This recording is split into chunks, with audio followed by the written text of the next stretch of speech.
Oh, welcome to Bluetopia, where we apparently have no sign to welcome you, but here we go. So,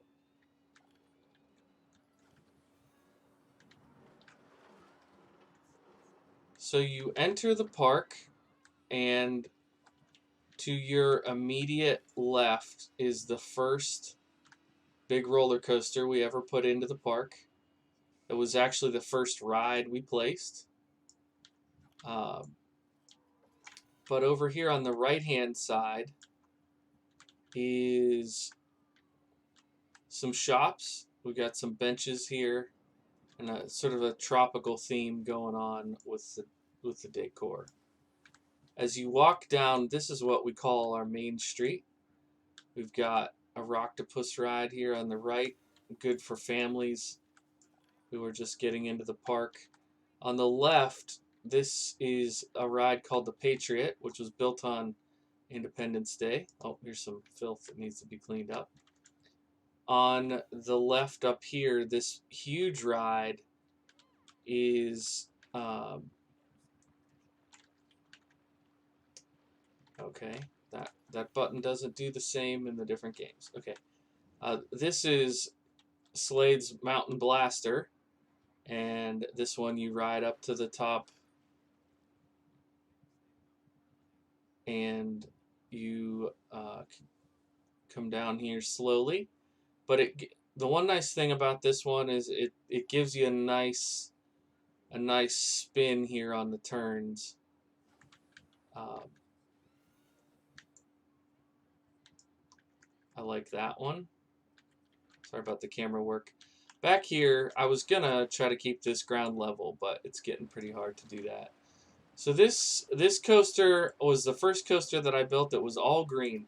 All the ride tested all green, and it has been moderately profitable. It's tucked away here on the back for more like what I would call the more serious of our coaster patrons. But the most successful coaster in the park is this right here, the Flying Falcon.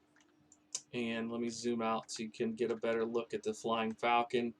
It's a fast steel coaster. It's got 3 trains and some block sections on it. It's been very successful in the park. It has made us over $300,000, and it's been very enjoyable to have.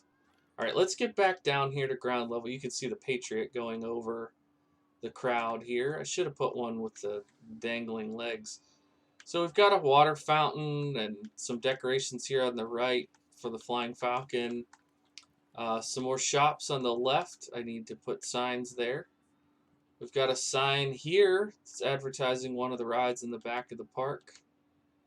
Got a little gulpy thing here. We've got this little section. These are thrill rides. We've got one there, swinging thing. We've got a ride over here that is a very violent, I think it's called the scissor. It spins around and around. And then this is also a thrill ride spinning. We've got some topiaries that help with scenery rating and all of that. And then here is our first hotel we built, the Castle Hotel.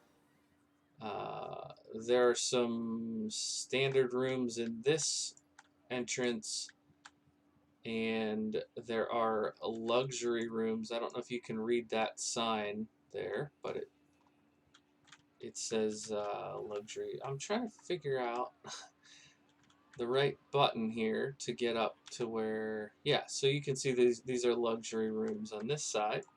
So over here, I'm not going to go to every little ride, but we've got some kiddie rides here. There's like 4 or 5, and then this coaster is called the Nightcrawler, and it's geared towards families.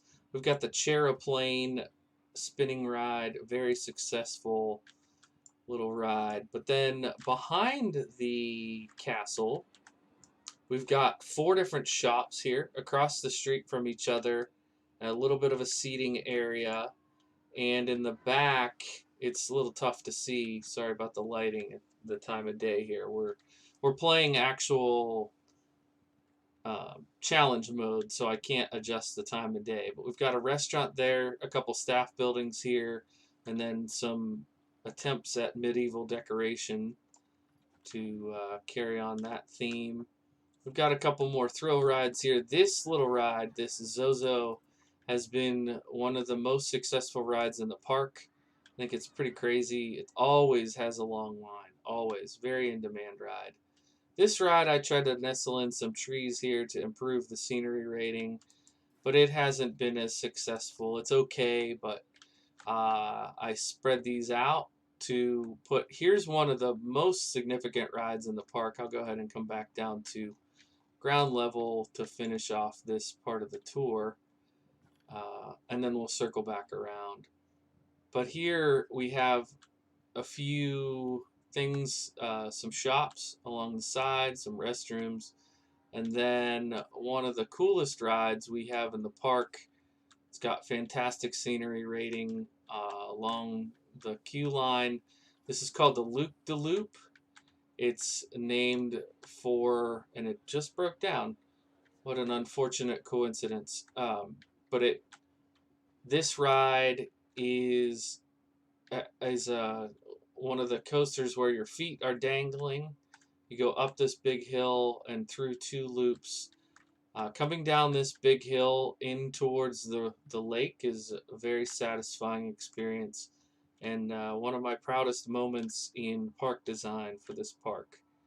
We've got a train going around the outside, but let me show you these final few rides and the last hotel, and that will conclude the tour of Bluetopia. So this over here on the side is nestled into the jungle. The hope is that people about to go on this ride will feel like they're in a very different place coming into the Great Gorilla, which is another steel coaster. It's not the most complex coaster in the park. It's a little bit like the Green Dragon across the way that I showed you.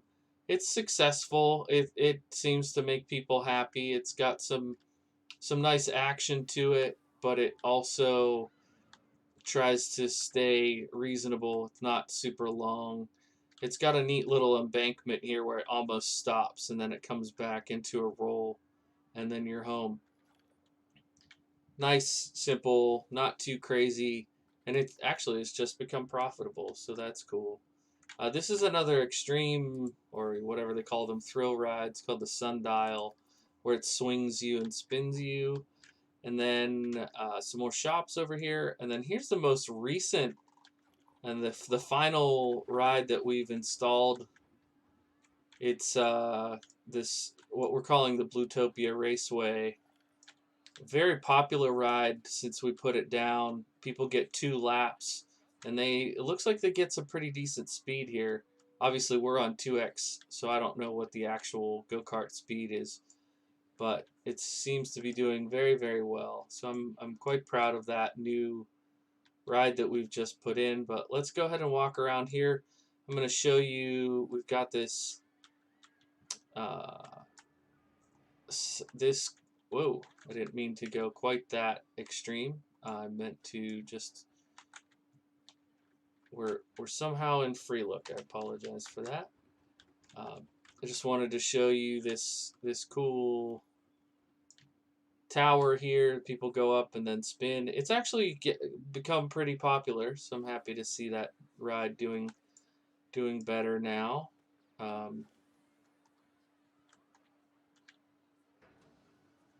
don't know why walking forward is pulling the camera down all of a sudden, but this is our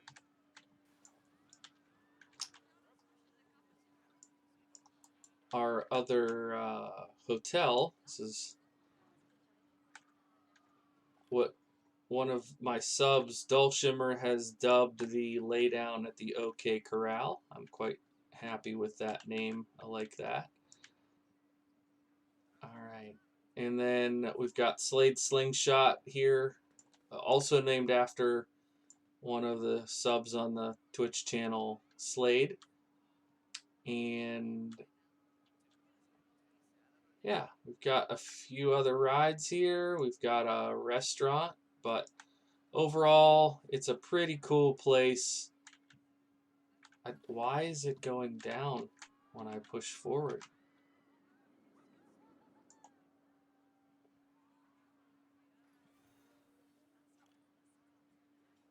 Nice crowd, over 2,000 people.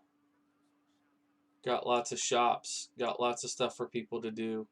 But we're pretty much back to the beginning here. I'm going to cut through a few crowds, but here we are back to the Rocktopus, back to the Patriot, and back to the beginning. I've probably put, I don't even want to think about how many hours we've put into this save, but I just wanted to say thank you to anyone who has stopped in the stream at any point while we were building this park. Thank you so much for suggesting names of people, suggesting names of rides, suggesting names of staff. It's been a really enjoyable experience. I've had a lot of fun playing the game. I've learned a lot about the game. I've learned some things what not to do, and I will try another challenge park. We'll pick a different, or not challenge, but yeah, that's what they called in this one. We'll pick a different starting point and maybe take a different thematic direction. This was my first go at a serious park, and even though there's been, oh, look at the trash, even though there's been some bumps along the way, and I've definitely had some frustrations, I've also really enjoyed playing. So thank you so much, everybody who participated in this experience, and we'll come back to Planet Coaster another time. Thank you.